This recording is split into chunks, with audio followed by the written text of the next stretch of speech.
And thank you very much to Paul for the invitation to bring me here, and to Susan and to Terry, who worked with us to help me work out what I would say at this gathering. I don't know what it's like in the world in which you occupy, but in the world I occupy, most people ask you how you are and tell you how you are. And so in the context of the world I live in, people say, how's it going, busy? Every time, almost every time, it's like, how's it going, busy? It's like it's a trophy. Busy is a trophy. We are so busy that we're nobody if we're not busy. So I invite you then now to think, if I was to imagine some sort of mind picture or metaphor of what my life is like, just think about it for a moment. What's the mind picture or the metaphor that comes into your head about what your life is like at the moment? Because for me, my life is like this. It's so much going on, there's so much in there, there's so many opportunities, there's so many challenges. I never wake up in my life and go, woohoo, get into it, ever. I usually get around to it, which is why it's good being in religious life, where you actually don't have to speak to anybody until you get to work if you don't want to. I did prefer it in religious life when I first joined religious life, where we actually had a rule that you weren't allowed to speak until after breakfast. And now that you can speak at breakfast, I find a shocking bore. But anyway, but let's think about the world in which we live in, and what about the people I'm reading at the present time who are telling me about the world that we live in? Margaret Wheatley, who's a great writer in leadership across the world, and her book, some of you may call Leadership and the New Science. Or your own New Zealander, Jerry Arbuckle, an anthropologist and a theologian. Or Otto Scharmer, who writes out of the Massachusetts Institute. Or from the Australian perspective, Jim and Therese Dawser. How are these people describing the world in which we currently live? Well, Margaret says it's uncertain. Jerry Arbuckle says we're in chaos. See how we're getting worse? I will actually bring you down and depress you, and by the time I finish this, I'll actually lift you up. So that's the trajectory we're on together this afternoon. What about Otto Scharmer? He says we're in a time of peril. It's getting worse. And then, of course, the Dawsers take us somewhere else, and they talk about liminal time, the time in between. Indeed, Margaret's most recent book calls it turbulent. So that's the context of our times. To those young people in the audience, how are you feeling? Feeling that you made that wonderful video about wanting to be a teacher? Well, I'd get out of it if I were you. Oh, sorry for all your hard efforts to bring them in, but anyway, I can tell you 35 years in, this is what it looks like. But isn't the world like that? Because this is it. And the problem with this, is it not? The problem with this is not that he's got nuclear arsenal. The problem is that he actually says, I've got a button on my desk. And then, of course, he says, well, mine's bigger than yours. So we've got quite a problem, and it makes me wonder about what's going on in the minds of the young people that we're educating.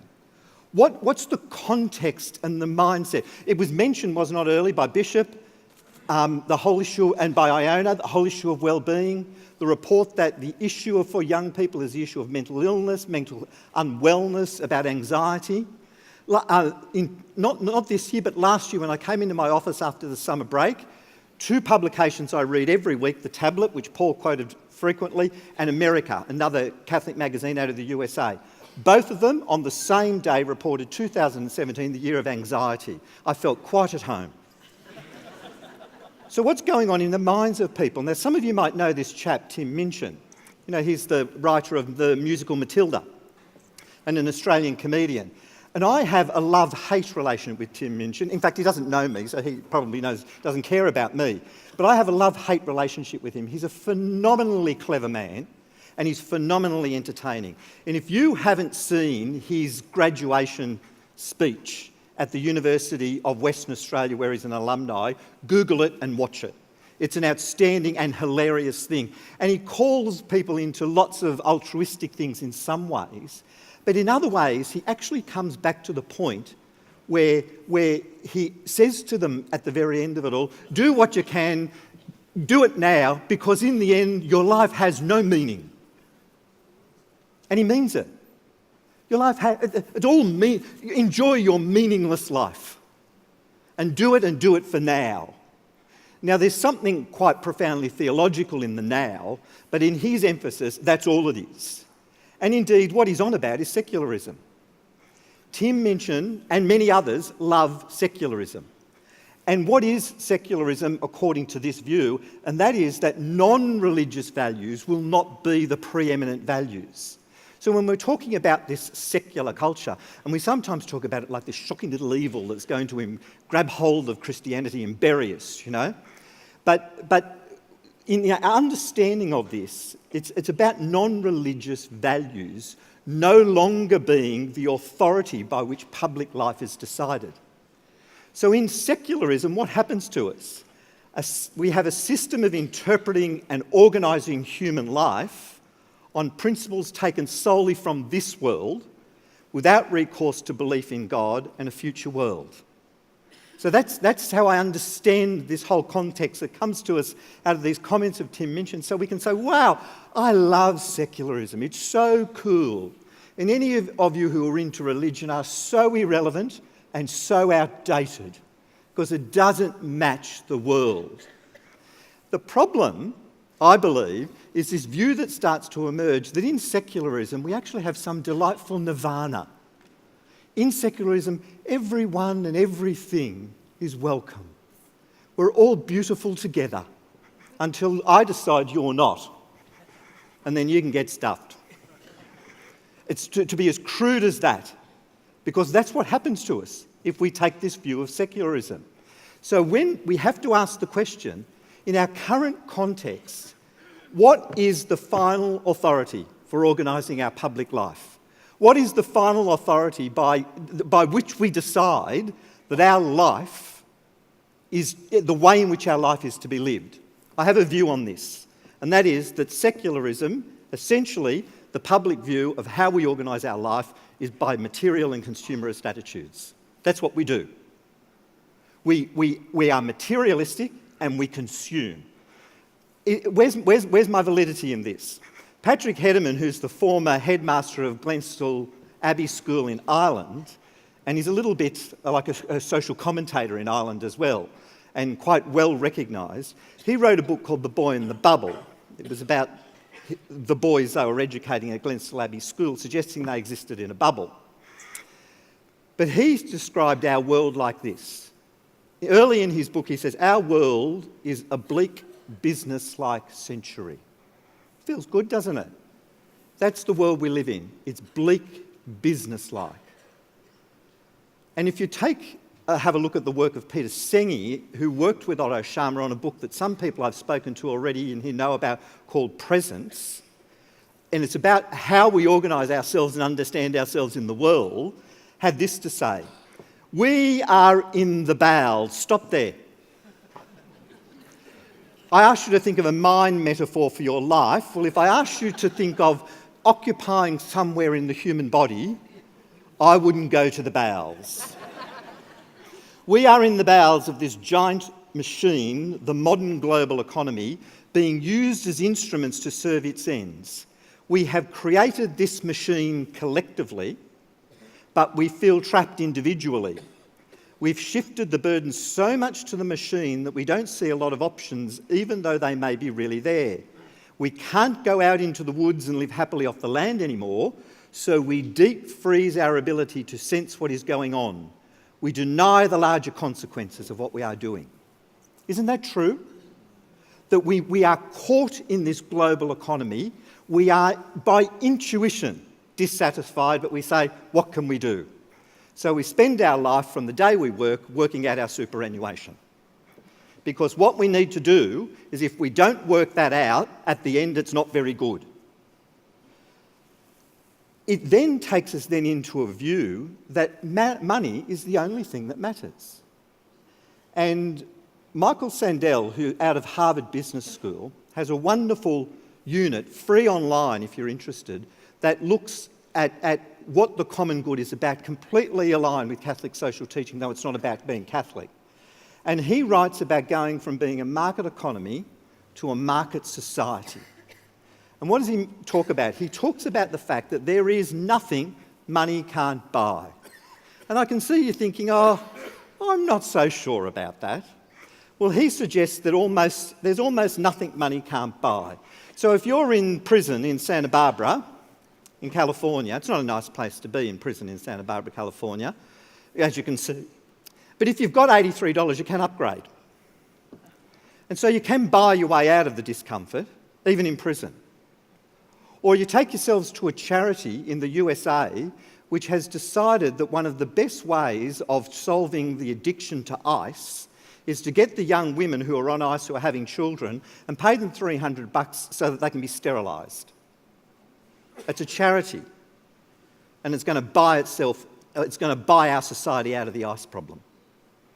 Or alternatively, where you can't afford to send your kid to college, you go and get a permanent tattoo on your forehead so that you can get $10,000 a year for the time that your son or daughter is at college, and that's the way out of it. There is nothing money can't buy, says Sandel. And in that then, he makes a distinction. You see, for those of you who teach economics or teach business, keep teaching it, because we need a market economy. You can't survive without a market economy, because a market economy is a tool for organising our productive activity. That's fine. What the problem, Sandel says, is that we are a market society, and therefore market thinking and values are our way of life. So we're not a market economy anymore, we're a market society. But what's the problem? What's the problem if you've got money? Who gives two hoots? Why worry about it? You worry about it because the more money can buy, the more affluence matters. And if the more money can buy and the more affluence matters, that's when we get inequality. And when we get inequality, access to the essentials that make for the good life are not there. And I know that that's a deep concern for New Zealand Catholic education, but will it remain a deep concern into the future? I asked the question this morning in the workshop I was running, if you continue on your current trajectory, who will you be as Catholic schools into the future? As you continue to be subtly, toxically influenced by a market way of thinking. And that's the thinking that's predominantly what's coming to our people through social media, even through entertainment and any gaming that they do. That's what matters. It bothers this current Pope, as you can see. And Francis calls it the globalisation of indifference. And in Evangelii Gaudium, which was sort of the blueprint of his papacy, he asked us to say no to a few things. No, he asked us to say to these things. No. No. No. No. No. No. No. He invites us to challenge the predominant Western world way of thinking that's creating the world that we currently live in. Another way of thinking of it is from the work of Michael Gallagher, who looks at the whole issue of faith and culture. And he suggests, he has a decalogue of things. I give you 5 that characterise our current world. Don't believe in history. If you're a history teacher, waste of time. It's absolutely irrelevant. Well, no, it's not, is it? But look at the hard work people have to do to keep it as a preeminent place in a school curriculum. And you do, don't you? Because you should do something more relevant, because it'll get you a job. Not many jobs for historians. And there's no need for meta-stories. And hence the Western world's challenge to appreciate what First Nations peoples across the world bring to things, because meta-stories help us understand who we are and how we make meaning. And let's not agonise too much about values, because they change, you know? Like, I've got mine, you've got yours, you've got yours. Oh, don't sweat it. And certainly not to trust institutions. Mind you, there's some good validity around that, isn't it? If you look at the Royal Commission into banks in my own country at the present time. And then, of course, we don't have to bother about God, because essentially you don't need God, do you? I mean, I do from time to time. I lost my phone this morning, and I was getting palpitations. And then I looked further and I couldn't find it, and a quick memorare to Mary, and there it was in the other pocket. And I thought, you see, it helps. So from time to time, God's helpful, but not usually, I find. No, don't be silly about it. As I said yesterday, you know, like, you think about what you pray in the Our Father, thy will be done. I don't believe it. My will be done, thank you very much. And if it was all done my way, it'd all be better.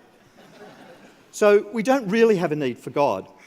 The previous Pope, Pope Emeritus, he put it this way, and he talked about a dictatorship of relativism.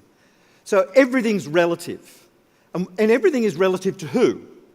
To me. That's what it's about. And therefore, here's the thing that I think is fundamental to understanding our context, and that is an understanding that secularism is about individualism. So yes, it's about materialism and consumerism, but now that's taken us into a whole emphasis on individualism. You see, look at this picture. There, Daddy is raising him up to the skies, and there is the grandfather in worship. It shouldn't be like that, it should be like this. Who on earth thought that young people should be treated like this? And therefore then we start to develop a little culture as good as our young people are. And I preface it with this because the current Holy Father says to us that what we need to be doing is not lamenting at people like myself who say, what on earth, what sort of a world have we left our young people? What a terrible thing to do to young people, because then what are they? Victims of my mess. The current Holy Father says we should say, what sort of young people do we want for the world? And of course, that's a hope-filled one, because we know the intuitions of young people are saying, I'm caught in this culture, but I don't think I like it. And so, even though that's the case, amongst them there's too much of this. When I went to Teachers College, 1980 I began, and the big thing at the time was self-esteem. The only thing we learnt in Education 101, stimulating subject, wasn't it? In Education 101 we learnt that the most important thing we'll ever do as a teacher is develop a child's self-esteem. And we learned all of these tactics about developing self-esteem. And those of you who understand what self-esteem is would say, well, what's wrong with that? I think we started to get it wrong. And we started to turn self-esteem into this. And we forgot the health warnings.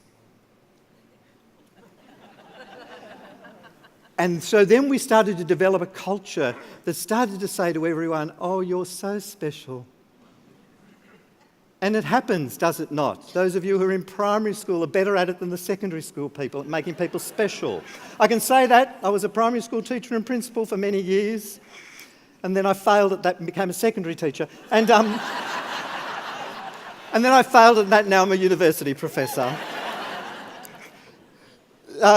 No, but this happens. So I go to my brother across the other side of the country in Western Australia. I live on the east coast, he lives on the west. I love him, but I love him in the west. And I go to visit, and my sister-in-law, Meryl, says, Charlotte, take Uncle David and show him. And I go to the fridge, and there it is on the fridge, certificate, student of the week. I said, Charlotte, darling, you must have done so much good things to get that. She said, no, it was my turn. So this is what we do, don't we? We make them all so very, very special, and they're so special that they turn into this. We sort of Pollyanna it all and sugarcoat it all and make it all like this, you know. And so as a quest as a school principal, I thought I had to make a contribution to young people in their lives by smashing this myth, you know. And there are 3,700,000 children at school in Australia. But the ones at Catholic schools felt they were special because they didn't go to the public schools. But as I said to the kids at our school, you might feel special, but there are 975,000 other kids in Catholic schools, so don't feel so special. And then I'd wander out of my office as principal and up the stairs, or usually the lift, and And I'd look out across the school from up above because deputies and teachers were down below looking after the children. And I'd look at the children across it all, and I'd look down at them all in this sea and think, none of you look special to me. Except for that one who had his shirt out, and we made him feel special.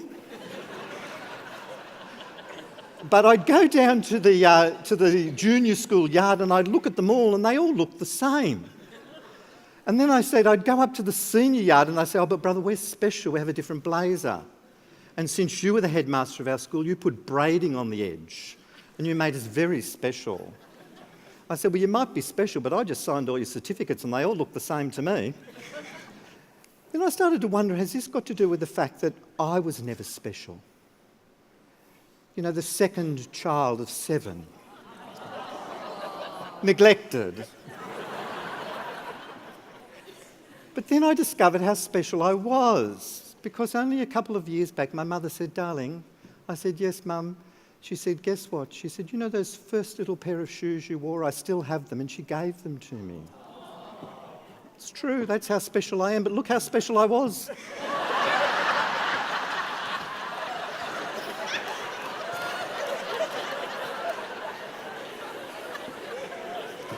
Isn't that a disgrace? She did that to me.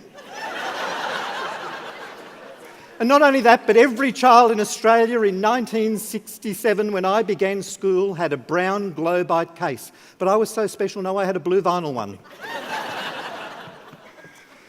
Anyway, we've done it to our children, haven't we? We've scrapbooked them, and scrapbooked them. So much that we have so many scrapbooks of them that we now have attics to put our scrapbooks in. And then we sort of sit in the room and we watch them put on our good shoes and break their heels and do their silly little plays that we eventually have to find an end to because they just won't end. And we sit by the football fields and watch them when they just can't play, like my father did with me, run onto the football field as I did, and run back off and get home and take off my football clothes, and Mum would pop them in the drawer because they never got dirty. You see, we tell our children that they are 1 in a million. Don't we say to them, darling, you're 1 in a million? Well, guess what? In the world of 7 billion, there's 7,000 of you. So you're actually not the centre of your universe that you think you are. But when I fly, I like to feel special. I might add, New Zealand Catholic education didn't fly me down this way, but anyway, that's another matter.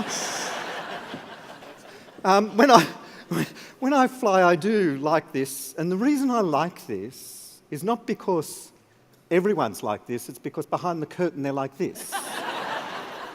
You see, the problem with specialness is I'm special if others are less special. That's the problem. That's what we've done wrong. I'm special, but only if others are less special, which is absolutely contrary to our Christian anthropology that every one of us is made in the image and likeness of God. Every one of us. And so therefore it is that until you escape from this keynote, the closest you will get to God is sitting next to you. For some of you, I can understand that's a difficult thought. In which case, look this way and you'll get a much better impression. But this is the difference that we have to turn ourselves back to. And listen to those songs that are being sung to us now that are calling us into this space. I spent some years doing a leadership program in Africa across 5 years, and it was the most humbling and significant learning experience of my life. And then I discovered what special meant out of the African tradition of Ubuntu. And in Ubuntu, the understanding is, I am what I am because we are. That I don't exist outside of everybody else. Or to put it another way, I am because we are because I am. That is fundamental to our Christian anthropology. I am made in the image and likeness of God. You are made in the image and likeness of God. And together, as a community of people, in ecclesia, in the church as we understand it and in the world, that is God present. So we can actually, as a Catholic school, help that happen a bit. But it's not easy because in countries like yours, as is like mine, religion is on the nose. One thing that does make me feel good about being Australian amongst a group of folk here is that at least in your own country, you're worse than we are. And it says, reported only 2 months ago in your own press, losing our religion, Kiwis losing the faith in record numbers. Kiwis still crave spirituality, just not from organised religion. And it's very interesting because in my country they don't crave spirituality either. But I suspect it has something to do with the significance of First Nations and its place in this country, although I don't know well enough. But we do have a problem. We do have a problem in this regard. And your own Professor Lynham here in New Zealand reflects on this when he says that he believes that while the majority of Kiwis have turned their back on God and the church, they are still interested in pursuing a spiritual path, albeit an alternative one. The hints of other things emerging are always there, but it's difficult to know what they mean. The really, really striking one is the enormous growth in searches for what certain people might call spirituality without commitment. And that's the difficult bit, and that's the dangerous bit. Because it's fine to be on a search for spirituality, but not when it's about me. And that's what the whole mindfulness movement is not complete enough for me, is that mindfulness is not a bad thing because it helps us centre. But it's centre on who? Centre on me. Who for? Me. That's why you can do mindfulness while you're getting your nails done, because it's about me. So we've got an issue at hand about trying to work with the richness of the faith that we have and its irrelevance to the lives that we lead, as many people see it. Paul VI, who was the great pope who had to charter the course between the great joy for many of Vatican II and then chartered into reality, said that the engagement of faith and culture is undoubtedly the drama of our time. And I think that's the space in which we occupy now. Somehow we've got to bring together the idea that faith and culture can and should speak to one another, and that what we have within our own religious tradition and faith has something to offer what we believe in the world. And surely it has, hasn't it? In a world where even those in pursuit of money know that in the end it doesn't satisfy. So we do have something to offer. Barack Obama made a very interesting statement in this regard when he spoke at the graduation at Notre Dame some years back. And he said to the graduating class, "Your class has come of age at a moment of great consequence for our nation and our world. A rare inflection point in history where the size and scope of the challenges before us require that we remake our world to renew its promise. That we align our deepest values and commitments to the demands of a new age. It is a privilege and a responsibility afforded few generations, a task you are now called to fulfil." Now, when I first read that, and I'm a bit of an Obama fan, I got all these I got quite emotional. And I thought, it's really profound, isn't it? And it really calls you to something. Until I started to analyse it. And he says, "Your class has come of age at a moment of great consequence." Well, yes, and that would be for us. A rare inflection point in history where the size and scope of the challenges before us require that we remake our world. Well, that's pretty true, isn't it? But look at the next one. To renew its promise. What promise? And then he goes on, that we align our deepest values and commitments. What deepest values? Whose values? This is fundamental to understanding whether indeed our Catholic schools can propose to our culture that God is possible. Because in the main, across our Western world, God is not really possible because God is not really necessary. So what's the implications of this for us on education? This is a little happier Pope Francis than the last one I gave you. This Pope Francis put in Laudato Si a fascinating comment in paragraph 215. And it's one I used this morning in a workshop. The danger with Laudato Si is that people say, oh, this was one he wrote about the environment. And to think of it that way is to misunderstand this encyclical from the Holy Father. Because what this does is it doesn't just look at ecology, and it's been up on a slide from a previous presenter today, that you cannot, and I think Paul used it in his presentation, you can't just say that we'll look at ecology and solve it. Had that wonderful quote that said, no, this connects itself back deeply into human values. So the beautiful line that came to us from Pope Benedict that says, science does not redeem us, love does. So science will serve us, but it will not redeem us. And so what does Francis do in Laudato Si? He has a very specific statement to us as educators. And he says, our efforts at education will be inadequate and ineffectual unless we strive to promote a new way of thinking about human beings, life, society, and our relationship with nature. They all go together, Paul, from that quote that you gave us previously. But don't you find that an interesting thing? We have to find a new way of thinking about ourselves as human beings. And what does he mean by that? What he means by that is that the way we understand ourselves as human beings at the present time is related to our economic value. And if we don't have economic value, then indeed we don't have value. So we need a new way of thinking about it, and that's why we need to challenge this thinking about individualism. What we're called to, he said, is to be a new way of being human. In other words, a new way of being humane because the world is too inhumane.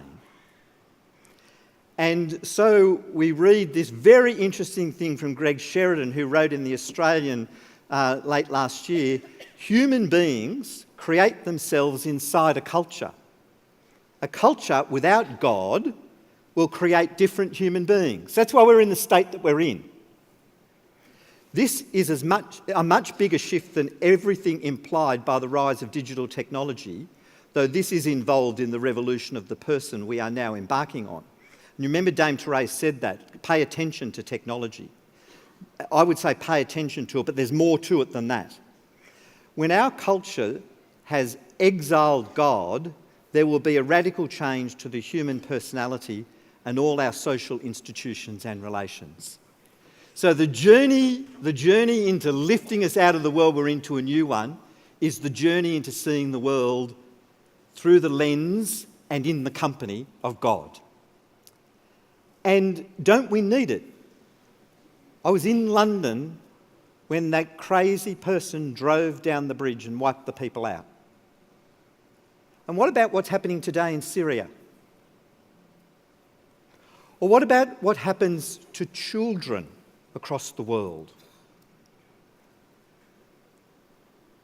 There's something not quite humane enough about the world that we live in. So what do you do with that? What on earth can we do in Catholic schools to say to a society, there's something wrong with humanity, now be more humane? There's a very simple answer in the person of Jesus Christ. Because when God wants to tell God's people what God looks like, what does God do? God becomes human. And so what does God look like? God looks like Jesus Christ. So what does humanity look like at its penultimate? Jesus Christ.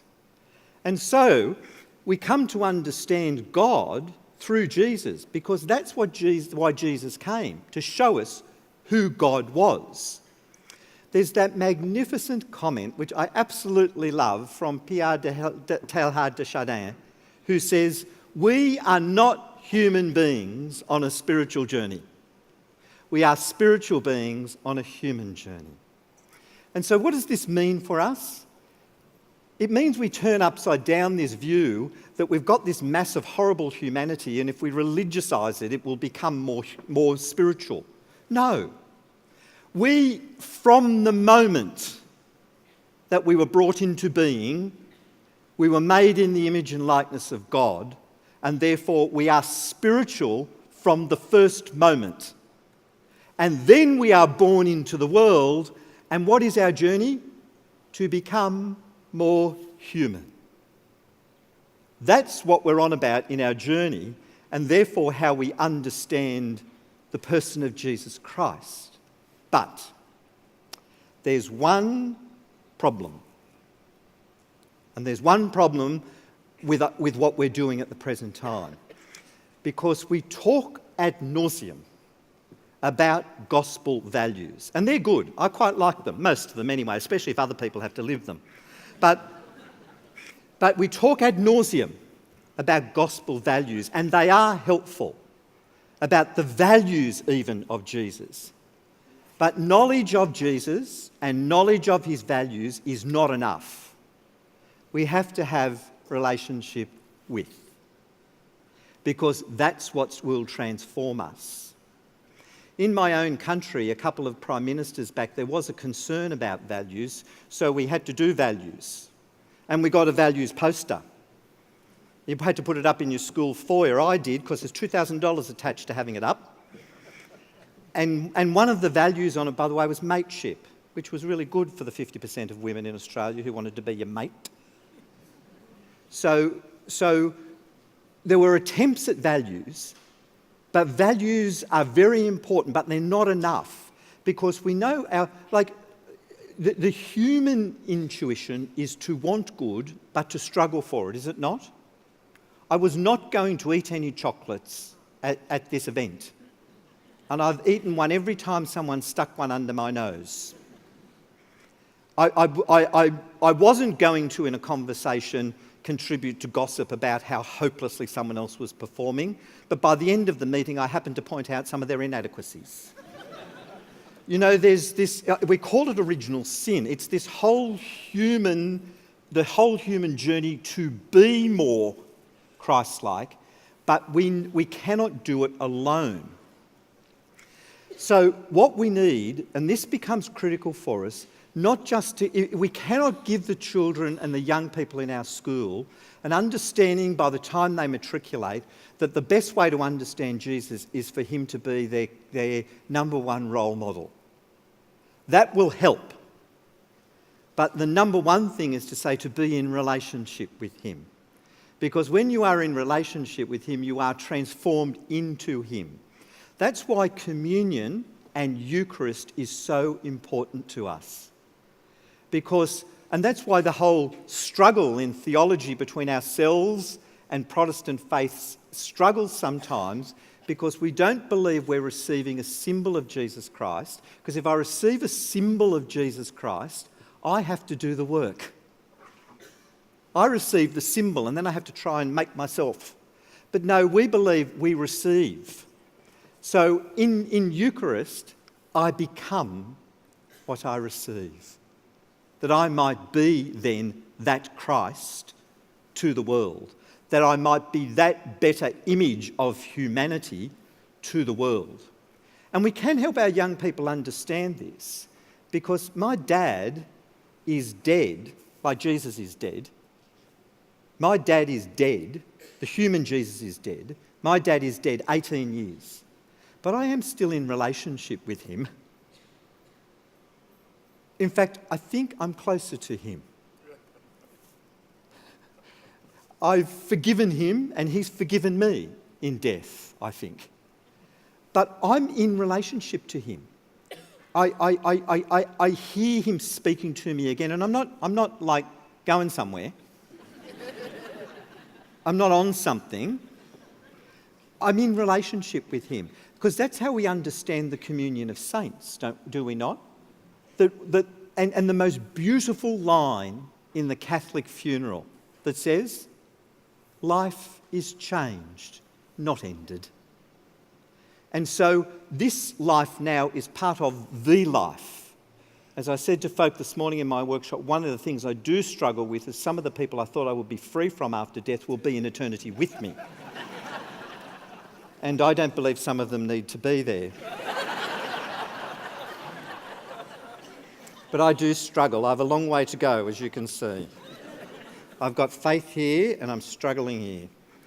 So, we can understand it in the words of St. John Chrysostom, who said, "Those whom we love and lose are no longer where they were, they are now wherever we are." And that's how we need to understand Jesus and the reception of communion. He is wherever we are. And so that's what we're called to be. That's how we can propose to the world that God exists in this person of Jesus Christ. Because Jesus came so that God would reign in the world. Jesus did not come to give a special message to a little group. Jesus came so that God would reign in the world. That's fundamentally significant. So to a little important point then around religion in all of this. There was I don't know if you've read this novel called The Husband's Secret. Don't read it, by the way. It's set in a Catholic school in a Catholic parish in Australia. It doesn't identify which one. It's potentially fiction. But in this story, this particular woman, and you would love to have her in your school. She's one of those parents that's there all the time, but not sticking their nose in trying to make grief for you. But really involved. President of the PNF, brings in morning tea for the staff. Is at every event you need to go to. Mass on Sundays. Parish council. Labels her Tupperware in the cupboard, all the sorts of things that make for really decent people. And you'd want her in your school, and then she discovers this secret about her husband. And like it's quite devastating, that he had killed a woman before they got married, perhaps murdered her. It's not quite clear. And she's grappling with it, and he's grappling with it. And then she says he was referring to God, this is the husband, in a chillingly familiar way. They weren't that type of Catholics. They were Catholics, sure, they went to church, but heavens above, they weren't religious. God didn't come into their day-to-day conversations.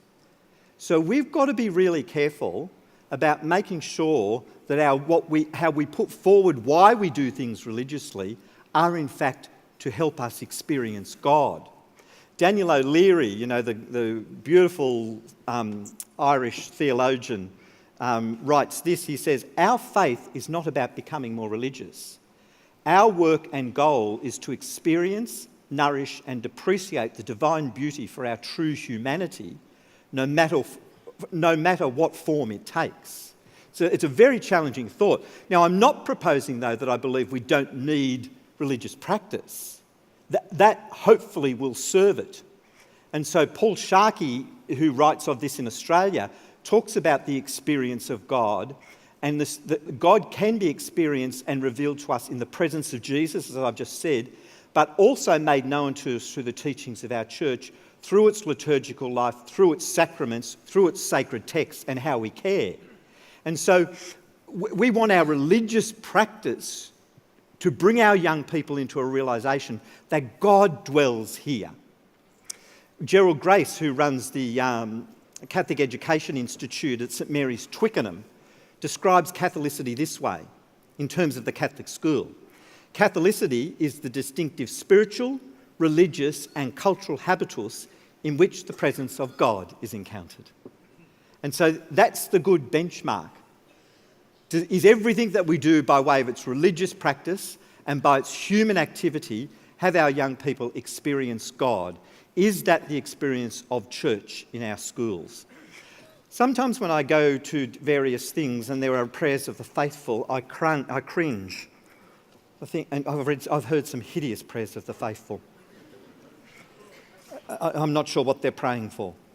But when I was at Mass at my own parish a few weeks back, the prayer came up for the church. And I thought, what's this going to be? And what did it pray for? May it reveal ever more fully God's abiding love for everyone by seeking to draw all people closer to the person of Christ. That's the church. How do we understand it in the story of Pentecost? And it says there in the story, does it not? They were all gathered up in the upper room, and what seemed like tongues of fire came to rest on the head of each one of them. Let me say it again. They were all gathered in the upper room, and what seemed like tongues of fire came to rest on the head of each one of them. I left out a word. Easy to note, even not to notice. Listen to it again. They were all gathered in the upper room, and what seemed like tongues of fire appeared and separated and came to rest on the heads of each one of them. We all have received the Spirit, but all from the one source. We all hold part of the wisdom of God. How do you understand this? Have you been to Los Angeles? Yes, I've been once. And I decided after that, if you've got kids, it's good. Anaheim's relatively inexpensive and Disneyland occupies you for a week. But when I go to there now, I go to visit the Catholic Cathedral. Gigantic cathedral there in Los Angeles, built as big as it is because there are 5 million Catholics in the Archdiocese of Los Angeles. 5 million Catholics. Most of them are from an Hispanic background, which means they are communitarian people. Unlike in many of the people in my own country, and I'm not sure what it's like at yours, because they're Hispanic and communitarian, they arrive very early and gather for Mass. A lot to do with the fact too that they're poorer people and have to come via public transport. So they all gather before Mass. In my country, it's not like that. You come to Mass during the opening hymn and you leave during the closing hymn. It's a sure way that you don't have to speak to anybody. But they gather. So outside this cathedral, there's gigantic piazzas so that people can gather. And they sell their wares and they share things with one another, and it's electric. And then the bells chime for Mass to begin, and people come from all over the place and they go up the stairs of this cathedral and they pass under the statue of Mary, named in her honour is this basilica, and they look through her halo to the heavens. And then they are all channeled down this one corridor, and I thought, get that architect and sack her or him, because this is very bad architectural design. You take all of these people and you ram them down one corridor. That's very bright. $250 million this cathedral costs. I would have asked for more doors. But then I worked out what was happening. It was a theological statement. We gather in our diversity. We are called to one in Christ. And as you go down this corridor, when you come to the end of it, what do you come to? You come to the Paschal candle, a gigantic tapestry of John baptising Jesus, and as you turn around, you go into the basilica and you look across the baptismal font. Why? Because what do we all hold in common? Baptism. That's why our journey into ecumenism is so important, because that's what unites us. After baptism, any other distinction is only at the service of the mission of God in the world. How do we understand this, or do we understand this? We wander down this basilica, and either side on the walls there are these gigantic tapestries. They're as tall as this. Absolutely beautiful tapestries, all woven magnificently. There are 125 of them, cleverly done. Men and women, different races, across the ages. And above every one of them is stitched into the tapestry the name of every one of these saints. And so you go there, and on the left, and there he is, a priest, and a nun, and a bishop, and a monk, and then these two little children. And then I go across to the next one, and there they are, the nun, and the priest, and the seminarian, and the monk, and a saint in a suit, which I hadn't seen before. So I went looking, and above the suit, there was no name. And above the two children, there was no name. And as I wandered around this great cathedral, I found 12 with no name. 12. And who were the 12? The men and women of the Archdiocese of Los Angeles. Because, as we have heard from other speakers, we are all called to the same holiness. And this is what we need to call all of our young people to.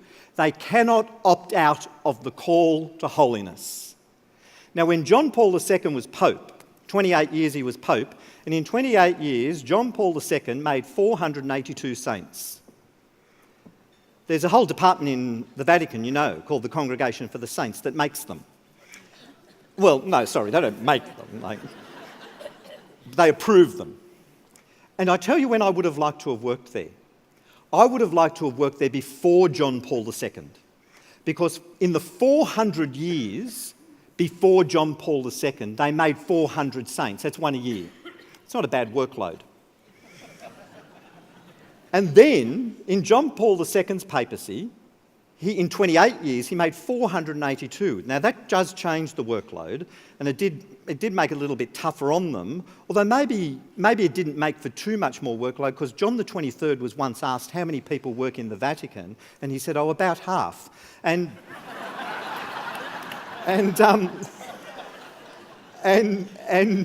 so, but John Paul II had this wonderful understanding that if you give people a saint, it revives their faith. And I can feel that anticipation here in New Zealand for you want this saint, don't you? You want her. We got ours, but I feel sorry for her, as I was saying the other morning, because we've only got one, and every school's named 6 things after her, and everyone prays to her, and she's exhausted.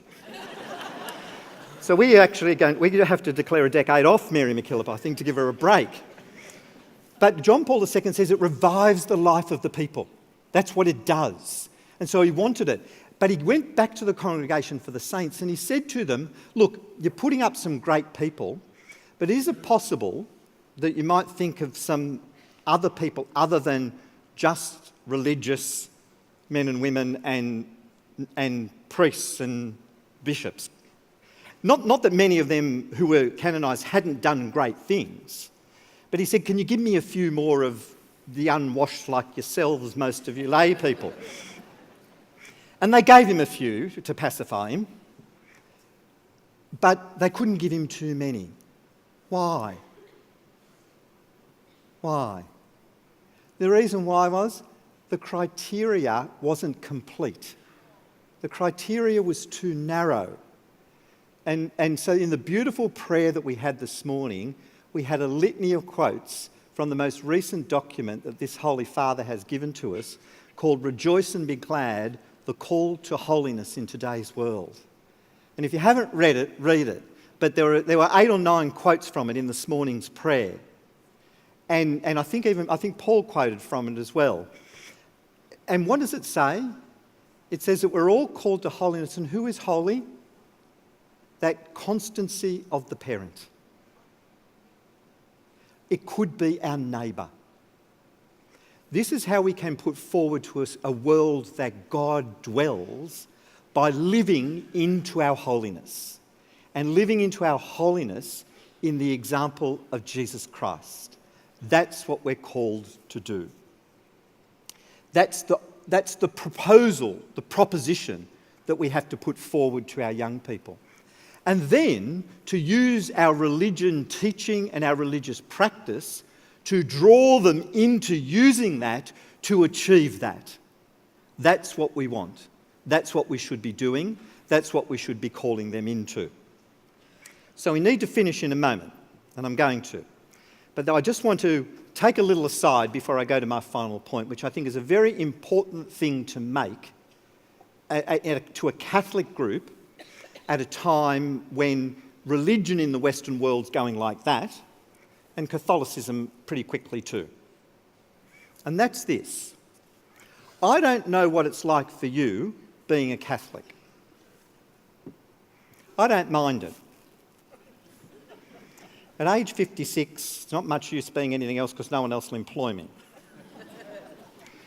But put my flippancy aside, you have to continue to choose to be Catholic. You've got to keep choosing it. Why? Because not everything that we've done or do has been right or will be right. But how do I understand it? John Allen, who I spoke of earlier, a commentator who's written commentaries across the church, has a beautiful line that helps me understand why I should stay. And that is this. He says, the Catholic Church, he says, it lifts your spirits and it breaks your heart in roughly equal measure. And I thought about that, and I thought, For those of you who are in committed romantic relationships, it's probably a bit like that, isn't it? Your partner lifts your spirits and breaks your heart.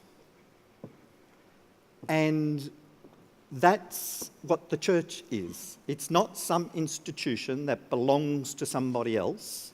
It's ours, and it's human, and it's organic. And we want it to continue to lift our spirits, even though it could break our heart. It's human. It's not institutional. It has and requires an institutional expression, as education, as I said this morning, is a life thing, but it has an institutional expression in schools. So it is our church has an institutional expression, but it is an organic human organisation whose holiness we are all called to. And so, my final point with you then this afternoon. Take ourselves to another cathedral in the USA, to the cathedral in San Francisco. Some people say it looks like the agitator of a clean-made or Maytag washing machine. But nevertheless, another very beautiful cathedral. And this beautiful cathedral that was built in the one of the first cathedrals built in the Western world responding to the reforms of Vatican II liturgy. And it's named in honour of Mary of the Assumption. And then all around this cathedral are all these bronze reliefs of different things about Mary that either come to us scripturally or doctrinally. And they're all evocative. They all say something, they all try to say something accurately about what we believe. Until I got to this one, which is the bronze relief of the Visitation. You know the story, don't you? But if you look at this one, I thought to myself, whether you like the artwork or not around the rest of this cathedral, they got this story wrong. It's as the story is told, it's accurate, but the emphasis of the message is incorrect. Who's there sitting below in the story? Who's there sitting below? It's Elizabeth, isn't it? And her husband, because wasn't Elizabeth the older one? And there she is with her husband. And who's that then carrying the tray? Mary. Well, you'd hope so. The story said she stayed 3 months. So you hope she did something in the house. But the story is not about a sweet little Mary generously serving cups of tea to her older cousin and her husband. It's not what it's about. What is this story about? The Hebrew people have been longing for God to come among them. God chooses that God will do this. How? By becoming one of them and being born human. Mary is invited into this. Why Mary? Because she was listening. Perhaps others were invited, but they weren't listening. Haven't you missed opportunities because you weren't attentive? Or perhaps others were asked and said no. It surely is true, otherwise Mary's nothing. Mary responded in yes, was not subservient in yes. And yet, after the mystery of it all, and she wrestles a little with that angel, doesn't she? She says, but how can this be? I haven't had sex. How can this be? And she wrestles with the angel. But she accepts. And then she tells Joseph, betrothed. And what does he do? Oh, darling, how beautiful, we're having a baby. No. He says, I'll offer to divorce you informally. Why? It's not his. Whose is it? Oh, the Holy Spirit, she says. Oh, that's what you call him. We've got to make this story real in its humanity, otherwise it's not real in what she did. And so he says, I'll divorce you informally. Informally because if he does it formally, she is to be publicly shamed. So he's a man of honour because he offers to do it informally, so she's not publicly shamed, and he will get his writ of dismissal. So what does she feel like? I imagine troubled, perplexed, and deeply alone. I imagine she can't even tell her parents with whom she was living in all likelihood. This is the Mary we have who has one grab at hope. And that is that the angel said, when Mary struggled, said, "But your kinswoman Elizabeth herself is too old to conceive, is with child." The angel tells her, the angel's quite practical. And so Mary can believe that what she is called to be in God's plan can happen if indeed Elizabeth is pregnant. So Mary goes to bed that night, troubled. John O'Donoghue, the since-passed Irish poet and theologian, writes about this in a poem in his book Connemara Blues. And he says, "In the morning it takes the mind a while to find the world again, lost after dream has taken the heart to the underworld, to play with the shades of lives not chosen. She awakens a stranger in her own life, her breath loud in the room full of listening. Taken without touch, her flesh feels the grief of belonging to what cannot be seen. Soon she can no longer bear to be alone. At dusk she takes the road into the hills. An anxious moon doubles her among the stone. A door opens, the older one's eyes fill. Two women locked in a story of birth. Each mirrors the secret the other heard."